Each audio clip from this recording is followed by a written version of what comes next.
Number 5، کیا نبی علیہ الصلوۃ والسلام کی پیدائش کی خوشی میں میلاد کا جشن منایا جا سکتا ہے؟ کیوں جی؟ نبی علیہ الصلوۃ والسلام دنیا میں تشریف لائے، ہر مسلمان اس بات پہ خوش ہے کہ آپ آئے اور الحمدللہ اللہ نے ہمیں آپ کا امتی بنایا۔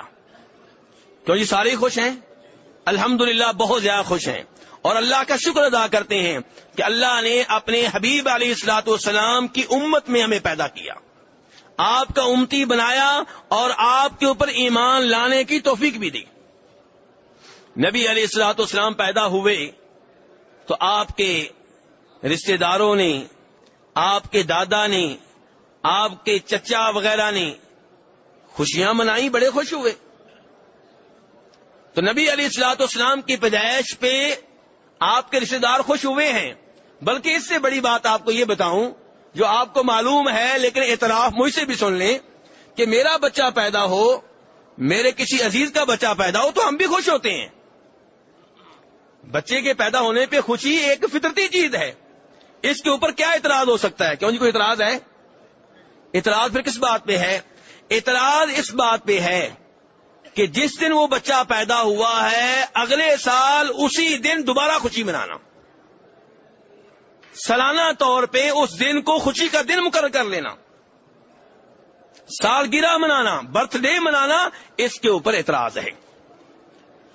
نبی علیہ الصلوۃ والسلام جب مکہ سے مدینہ آئے، مدینہ والے بڑے خوش ہوئے، بلکہ آوازیں گونجیں، جاء نبی اللہ، جاء نبی اللہ۔ مسلم احمد کی روایت ہے، کہنے لگے اللہ کے نبی آ گئے، اللہ کے نبی آ گئے۔ مدینہ کی عورتیں خوش ہو رہی ہیں، مدینہ کے بچے خوش ہو رہے ہیں، مدینہ کے بڑے خوش ہو رہے ہیں۔ تو خوشی تو منائی گئی آپ کے آنے پہ، لیکن سوال یہ نہیں ہے، سوال یہ ہے کہ جس دن آپ مدینہ داخل ہوئے تھے وہ دن جب آئندہ سال آیا تو کیا اہل مدینہ نے اس کو بطور تہوار کے منایا؟ جی نہیں، یہ مسئلہ ہے۔ نبی علیہ الصلوۃ والسلام نے بدر کی جنگ جیتی، صحابہ کرام بڑے خوش ہوئے، آپ بھی خوش ہوئے، اس کے اوپر کوئی مسئلہ نہیں ہے۔ مسئلہ یہ ہے کہ جب بدر کا وہ دن جس دن وہ لڑائی جیتے تھے آئندہ سال آیا تو کیا اس کو بطور تہوار جشن کے منایا گیا؟ ایسا نہیں ملے گا آپ کو۔ مکہ فتح ہوا، مسلمان بہت خوش ہوئے، کیا آئندہ سال جب وہ دن آیا جس دن مکہ فتح ہوا تھا، کیا صحابہ کرام نے، نبی علیہ السلام نے اس کو بطور جشن منایا؟ نہیں، ایسی کوئی چیز آپ کو نہیں ملے گی۔ تو نبی علیہ الصلوۃ والسلام کے دنیا میں آنے پہ ہر مسلمان خوش ہے، 24 گھنٹے خوش ہے، پورا سال خوش ہے، پورا مہینہ خوش ہے، پورا ہفتہ خوش ہے، لیکن اس خوشی کے لیے ایک دن مقرر کر لینا، اس خوشی کے لیے ایک دن مقرر کر لینا اور اس دن کو عید قرار دینا، یہ سوال ہے۔ اور یہ امر جو ہے نبی علیہ الصلوۃ والسلام سے ثابت نہیں ہے۔ دیکھیے نبی علیہ السلام کے ہمارے اوپر کیا حقوق ہیں، یہ ہمیں کس نے سکھائے؟ جی بتائیے، آواز نہیں آ رہی۔ یہ آپ ہی نے سکھانے تھے، آپ ہی نے سکھائے ہیں، کیونکہ آپ مکمل دین دے کر گئے ہیں، مکمل دین کا آپ بھی حصہ ہیں، اپنے آداب آپ نے خود بتائے ہیں۔ یہ کس نے کہا ہے کہ جمعے کے دن خصوصی طور پہ میرے اوپر درود پڑا کرو؟ جی ہاں۔ یہ کس نے کہا کہ اذان کے بعد میرے اوپر درود پڑا کرو؟ یہ کس نے کہا کہ میرے اوپر سلام پڑھو گے تو فرشتے مجھ تک پہنچائیں گے؟ یہ کس نے کہا کہ میرے اوپر ایک بار درود پڑھو گے اللہ تمہارے اوپر 10 بار رحمتیں نازل فرمائے گا؟ یہ کس نے کہا ہے کہ جس کو مجھ سے ہر ایک سے بڑھ کر محبت نہیں ہے وہ مکمل طور پہ مومن نہیں ہے؟ کس نے بتایا؟ نبی اسلام نے۔ اپنے آداب بھی آپ نے خود بتائے ہیں۔ تو اگر آپ کے یوم پیدائش کو بطور عید منانا دین ہوتا، دین کا حصہ ہوتا، درست ہوتا تو آپ بتا کر جاتے۔ تو میرے بھائیو، آپ کے دین میں اضافہ کرنا جائز نہیں ہے۔ یہ کام جناب صدیق نے اپنے دور حکومت میں، جناب عمر نے، جناب عثمان نے، جناب علی نے، صحابہ کرام کے دور حکومت میں یہ کام نہیں ہوا۔ اس کی ابتدا سب سے پہلے کس نے کی؟ اگر نیکی کا کام ہوتا ہے اس کی ابتدا نبی علیہ السلام کرتے، چلے 2 منٹ کے لیے ہم فرض کر لیتے ہیں کہ آپ بھول گئے تھے تو جناب صدیق کر لیتے، جناب عمر کر لیتے، جناب عثمان، جناب علی اتنے بڑے محب رسول ہیں صلی اللہ علیہ وسلم، لیکن ان میں سے کسی نے نہیں کیا۔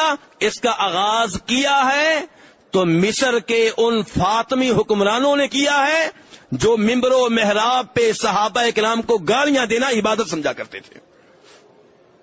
اس کا آغاز کرنے والے وہ ہیں، اس کا آغاز کرنے والے وہ ہیں جو قرآن پاک میں تحریف کا عقیدہ رکھتے ہیں، اس کا آغاز کرنے والے وہ ہیں جو جناب علی کو، جناب حسین کو، جناب فاطمہ کو مشکل کشا سمجھنے کا عقیدہ رکھتے ہیں۔ اگر نیکی کا کام ہوتا تو اس کا آغاز کوئی صحیح العقیدہ مسلمان کرتا۔ اس کا آغاز کرنے والے وہ لوگ کیوں ہیں جن کا خود اسلام جو ہے وہ مشکوک ہے؟ تو میرے بھائیو، اس لحاظ سے بھی یہ کام غلط ہے، اور اس لحاظ سے بھی غلط ہے کہ ترمذی شریف کی حدیث ہے، نبی علیہ الصلوۃ والسلام مدینہ آئے، مدینہ والے کئی دنوں کو بطور جشن منایا کرتے تھے، 2 دن منایا کرتے تھے۔ آپ نے پوچھا بھائی مدینہ والوں یہ کیا دن ہیں؟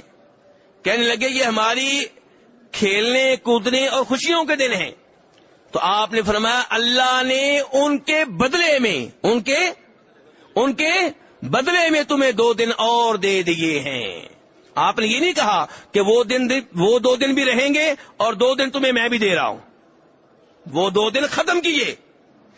فرمایا ان 2 دنوں کے بدلے میں اللہ نے تمہیں 2 دن اور دے دیے ہیں، ایک عید الفطر اور ایک تو اسلام میں سالانہ عیدیں کتنی ہیں؟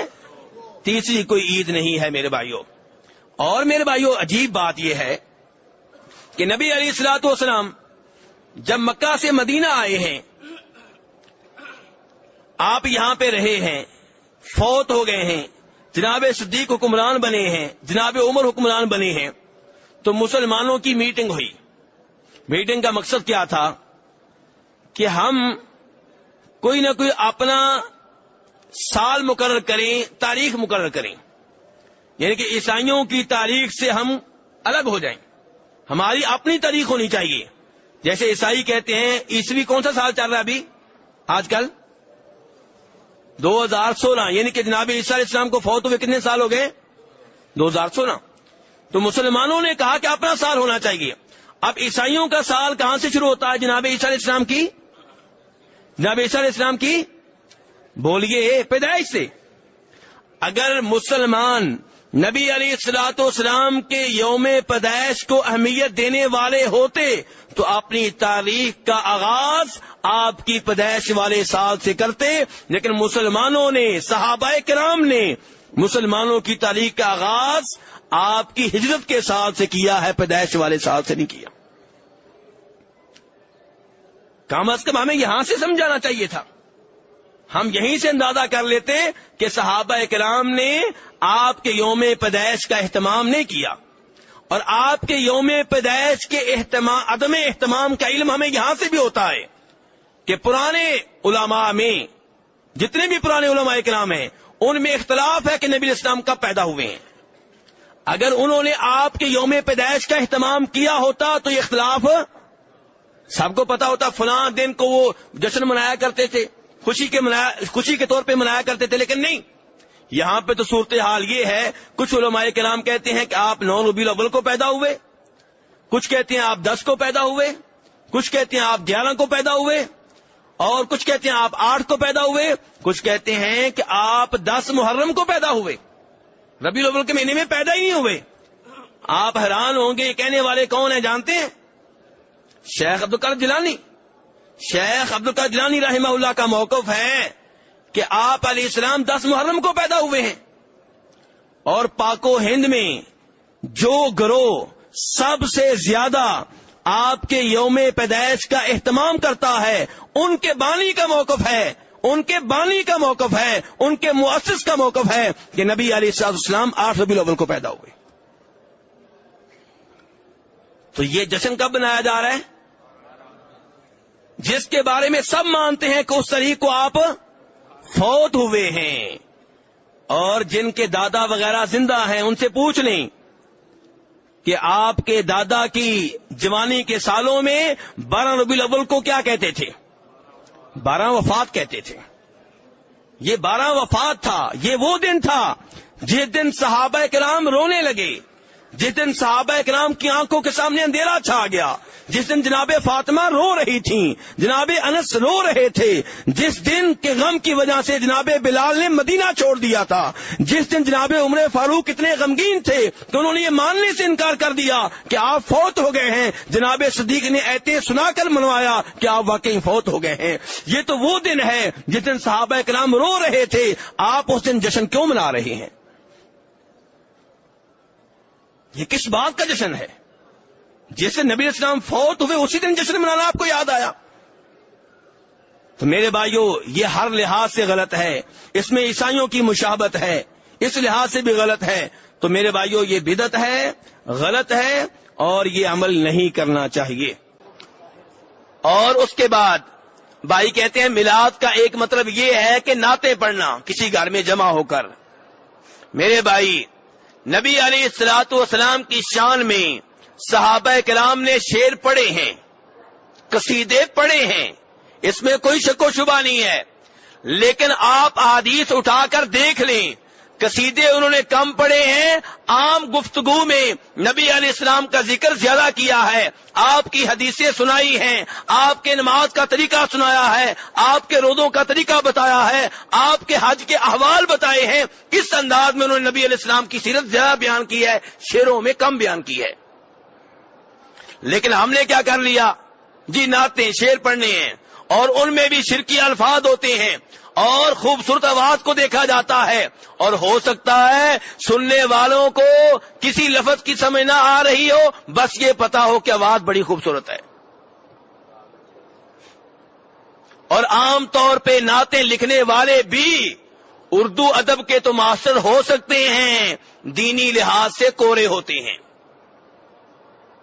اس لیے نعتوں میں غلط باتیں ہوتی ہیں, شرک ہوتا ہے, بدعت والے الفاظ ہوتے ہیں, مبالغہ ہوتا ہے. اور ہمارے نبی علیہ السلام نے فرمایا تھا لا تطرونی کما اطرت النصارى ابن مریم, کہ لوگوں میرے معاملے میں حد سے آگے نہ بڑھنا, میری تعریف کرتے ہوئے مبالغہ نہ کرنا, حد سے آگے نہ بڑھنا, وہ کام نہ کرنا جو عیسائیوں نے عیسیٰ علیہ السلام کے ساتھ کیا تھا. انما انا عبد, میں ایک بندہ ہوں, فقولوا عبد اللہ ورسولہ, میرے بارے میں کہا کرو کہ اللہ کے بندے اور اللہ کے رسول ہیں. اور آج بندے کہنے والے کم ہیں, اللہ کے رسول کو اللہ کا بندہ کہا جائے تو لوگ گھورنے لگیں گے, جبکہ نبی اسلام بخاری شریف کی حدیث میں کہہ رہے ہیں میرے بارے میں کہو کہ یہ اللہ کے بندے ہیں اور اللہ کے رسول ہیں.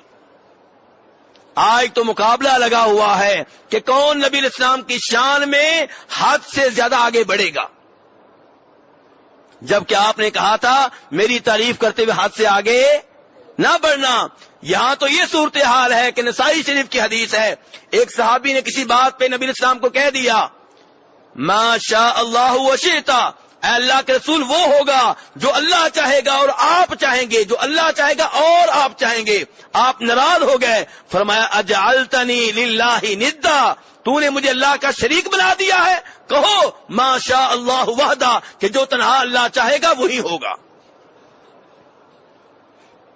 اسی لیے علماء کرام کہتے ہیں کہ اگر کسی اور کی مشیت کا ذکر کرنا ہے, مثلا آپ کہنا چاہتے ہیں اپنے کسی رشتہ دار سے, اپنی فیکٹری کے مالک سے, ٹھیک ہے جی جیسے آپ چاہیں گے ویسے ہوگا, یہ جملہ صحیح ہے کیونکہ یہاں آپ نے اللہ کا ذکر نہیں کیا, آپ کو پتا ہے اصل اللہ ہی ہے, لیکن مقابلہ نہیں کیا آپ نے.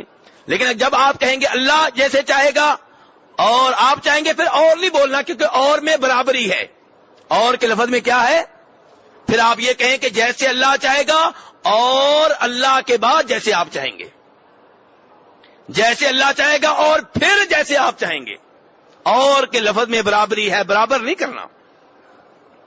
تو اس لیے میرے بھائیوں اچھی نعت پڑھنے میں کوئی حرج نہیں ہے, لیکن عام طور پہ جو نعتیں پڑھی جا رہی ہیں اب تو ان میں ساز بھی شامل ہو چکا ہے, اب تو گانوں کی نقل ہو رہی ہے.